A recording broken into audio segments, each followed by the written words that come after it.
We'll go to David next in Oklahoma. Good morning, David. Edmond, Oklahoma. Good morning. I am a lifelong Republican. I'll be supporting Joe Biden.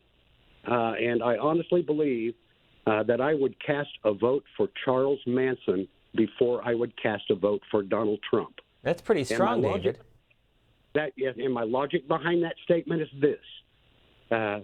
With a President Manson, at least all of us, Republicans and Democrats alike, could recognize that our president is an egocentric maniac.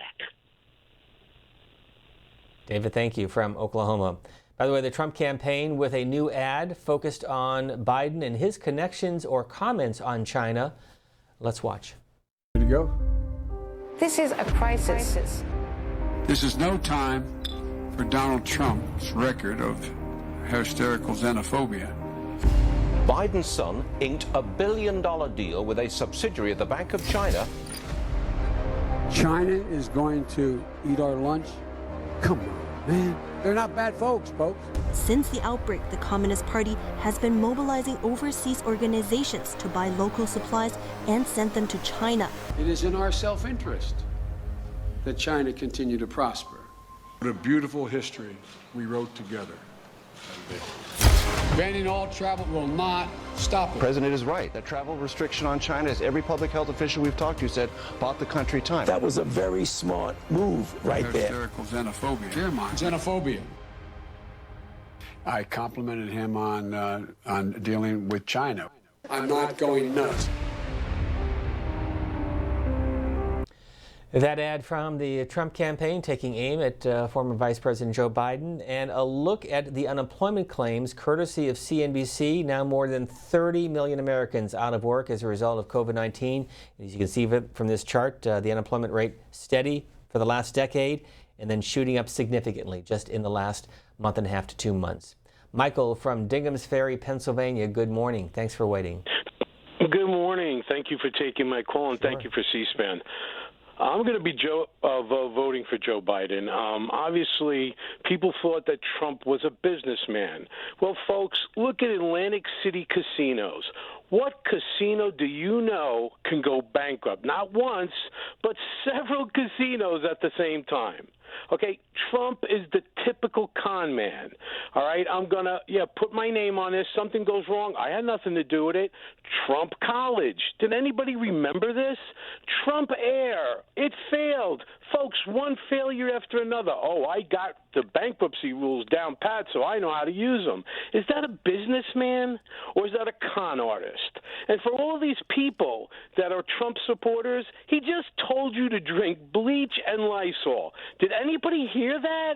And they're trying to say the politicians in New York didn't work fast enough. Excuse me, we have a federal government for a reason. They're supposed to see this stuff. He fired the pandemic crew, the people who would warn you.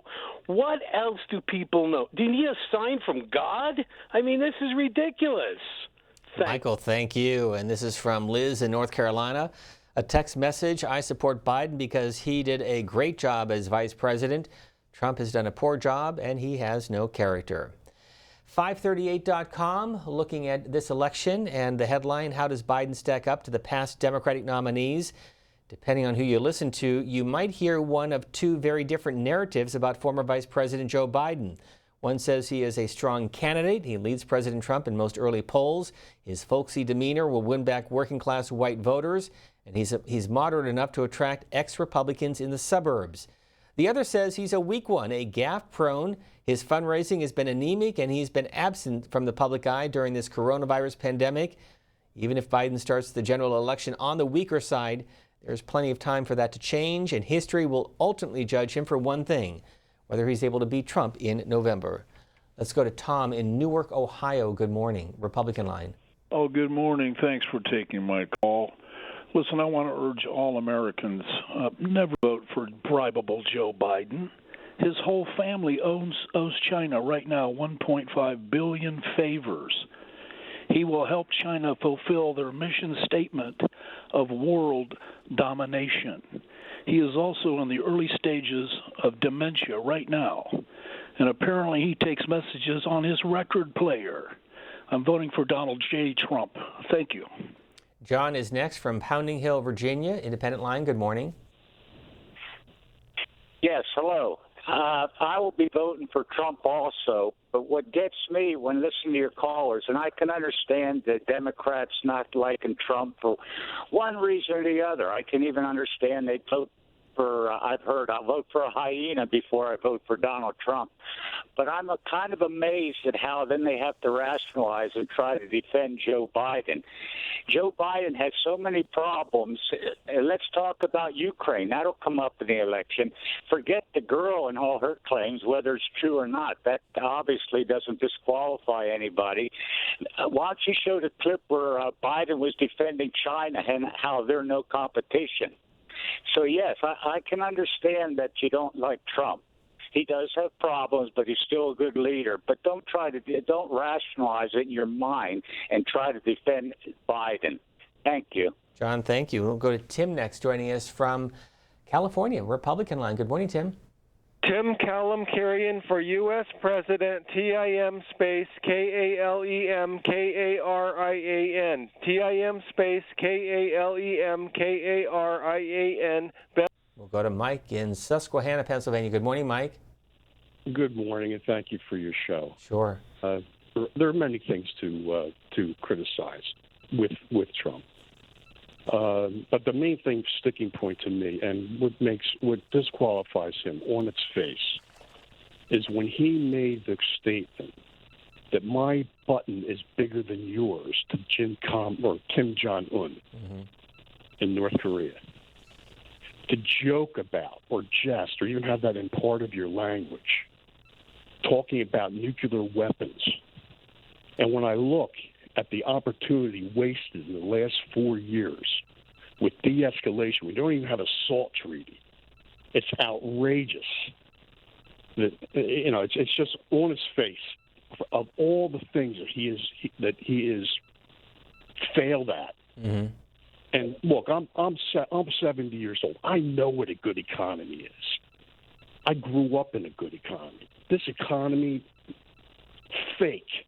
That's the biggest fake. But anyway, that in itself, the nuclear weapons and the disarmament, what have we done to save to get serious about saving humanity? That's the thing that this puts him disqualified on his face. And my vote will go reluctantly to Joe Biden. Mike, thanks for the call from Pennsylvania. Mike in Susquehanna, Pennsylvania. Good morning, Mike. Good morning, and thank you for your show. Sure. There are many things to criticize with Trump. But the main thing, sticking point to me, and what disqualifies him on its face, is when he made the statement that my button is bigger than yours to Kim Jong-un in North Korea. To joke about or jest or even have that in part of your language, talking about nuclear weapons. And when I look at the opportunity wasted in the last 4 years with de-escalation, we don't even have a SALT treaty. It's outrageous. That it's just on his face of all the things that he is failed at. Mm-hmm. And look, I'm 70 years old. I know what a good economy is. I grew up in a good economy. This economy, fake. That's the biggest fake. But anyway, that in itself, the nuclear weapons and the disarmament, what have we done to save to get serious about saving humanity? That's the thing that this puts him disqualified on his face. And my vote will go reluctantly to Joe Biden. Mike, thanks for the call from Pennsylvania. This is from Bill saying, although not my first choice, I support Joe Biden over Donald Trump because of his handling of the coronavirus epidemic. It's shown us that Trump is not ready or capable of making command decisions. On Twitter, we're at CSPAN WJ. You can send us a text message or on Facebook at facebook.com/CSPAN. Ron from Cedar Hill, Texas. Good morning. Good morning. I will be voting for neither Joe Biden or Donald Trump. My support is for Libertarian candidate Justin Amash. I know he's announced very recently his intent to seek an exploration committee for the president, and I really hope that he gets the nomination when we have the convention, which is scheduled for July. But I really was not excited about voting until he announced his candidacy for the White House last Wednesday, I believe. And I really hope that more people will consider voting third party, because candidates like Joe Biden and Donald Trump, they both have sexual assault allegations against them. They both have very inconsistent records. They both have done things in the past which is unconductive of a president holding the highest office in the land. I really just believe in this so much and so strongly that I really would like us to make an impact on this election, if anything else. Ron, thanks for the call. The president weighing in this morning on that video that we showed you earlier from former President George W. Bush, and he quotes Pete Hegseth on Fox. Oh, by the way, I appreciate the message from former President Bush, but where was he during impeachment, calling for putting partisanship aside? And then the president saying he was nowhere to be found and speaking up against the greatest hoax in American history. That response from President Trump on the video that was released yesterday by President George W. Bush. Frank is joining us from Spanish Fork, Utah. Democrats line, good morning. Good morning. I'm a 73-year-old Democrat. I've been involved in politics since the 60s. I have given Senator Sanders money and worked to support him on the past election, and not so much in this one, but I still have continued to give him contributions. I'm wondering what's happening with the DNC. I get a lot of political emails, and it's constantly, we've got to beat Trump. We've got to beat Trump. It's just the most important thing in the world. Mm-hmm. And then all we can come up with is Biden. I just do not understand what the DNC is thinking. I don't know if I can vote for Mr. Biden. Last time I wrote in at Bernie when it was between Hillary and Trump. I just don't know what to do. I don't really want Trump, but I'm just horrified. This being our only choice. Once again, here we are, the American people, and these are the only two choices we have. Frank, thank you, from Utah. And this is from Sherry in Indiana. I'm voting for President Trump. It's great to have a leader in the White House who stands up for America and doesn't let other countries take advantage of us any longer.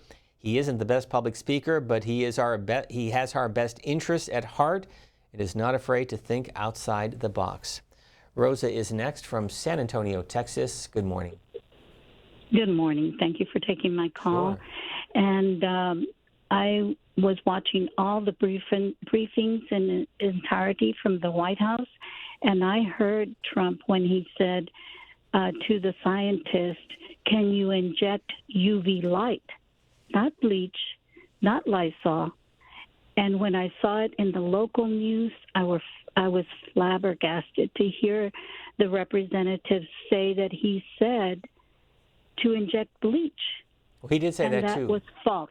No, that's true, What? Rosa. It's on our website. He said both. I mean, he did talk about disinfectants on the human body, and he talked about UV lights. But not injecting them. UV lights. Well, I'm not going to argue with you, but he did. We just want to deal with the facts. He did say that, and you can check on our website at cspan.org for the full transcript and the video. But he did say that. Now, the White House says that he was just throwing an idea out there, which is the president does from time to time. But if you can look at the video and see exactly what he said. Kelly, Chattanooga, Tennessee. Good morning, Republican line. Good morning. Thank you for taking my call. Good morning. I am a lifelong Republican until the election of 2016. I believe that Donald Trump is a real threat to our country. Not only his character, his lack of ability to govern, he doesn't represent all of the American people. In his whole time in office, he's been extremely divisive. He's not pulled people together. He's not released anything like former President Bush did yesterday in his statement about the coronavirus. He has lied. He has stalled Congress. He has worked to divide our country instead of bringing it together. And I think this is a pivotal election in our history as we move forward as Americans. He's handled this coronavirus badly. He's lied about it. He's obfuscated. He has abdicated all responsibility. Here is a man who said, I take no responsibility for it. I did a great job. And unlike your previous caller, I, too, saw what the man said at every press conference he's given, and he did say that people could take disinfectants internally, which I can remember my mother telling me was a call to poison control if you did something like that.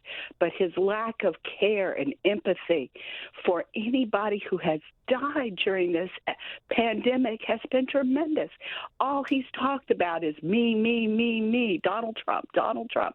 He's not been kind-hearted or thoughtful or expressed empathy for Americans who have lost their family members or lost their lives. He talks about the economy. He says he created the greatest economy in the world.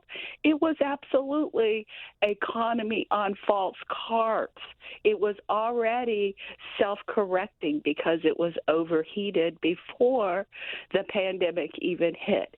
We as Americans have elected a man who has no character, who lies, who is a grifter, his children are sitting in the White House, his daughter and son-in-law, yet his daughter and his sons have taken up a guilty plea to taking money from a charity and had to go for government-sanctioned counseling on how to act when you are a participant in a charity. Joe Biden is not perfect, not by any means, but I believe the man has what America sorely needs, character. Kelly from Chattanooga, Tennessee, thanks for the call. Republican strategist Nick Everhart had this in a piece that was published at Politico.com last month on the election.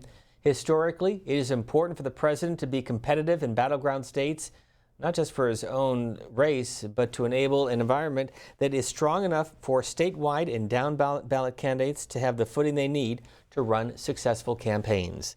Back to your phone calls. Darren in Sioux City, Iowa. Good morning. Good morning, sir. Good morning. Go ahead, please. Right now, sir, I'm kind of pushing for Joe Biden.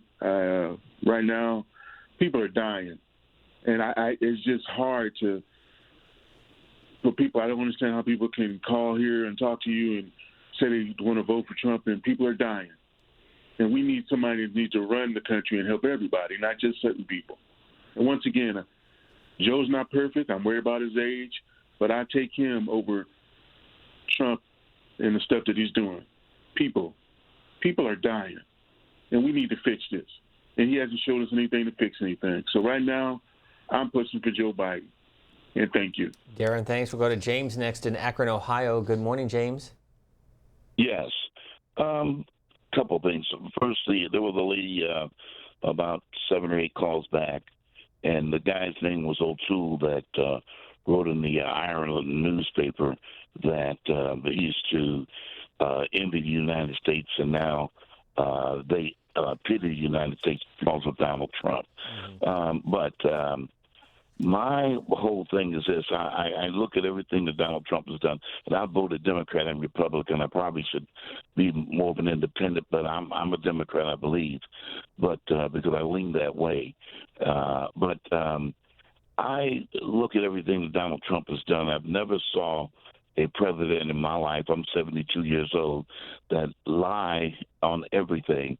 There have been lies that the president told, but most of the time it was about things that really they couldn't let out because of information that couldn't get to other countries and stuff like that. And you could understand what the lie was about and why they wouldn't tell it. But now this guy lies about everything, and he's tried to stop any and everything that was for the poor people and for black people. He has made a gallant effort to do that, and he's not ashamed of it. You know, there have been racist people in the White House before, but they hid it. And they didn't even try. This guy brags about being a racist. He brags about doing things to women. He brags about everything he does. When he gets caught, he says, "Oh, I didn't do it." So I have to vote for Biden. That would be my vote. And I hope that everybody else look at everything that he's done and decide from there. But don't decide because you're Republican or because you're a Democrat. Look at the whole everything.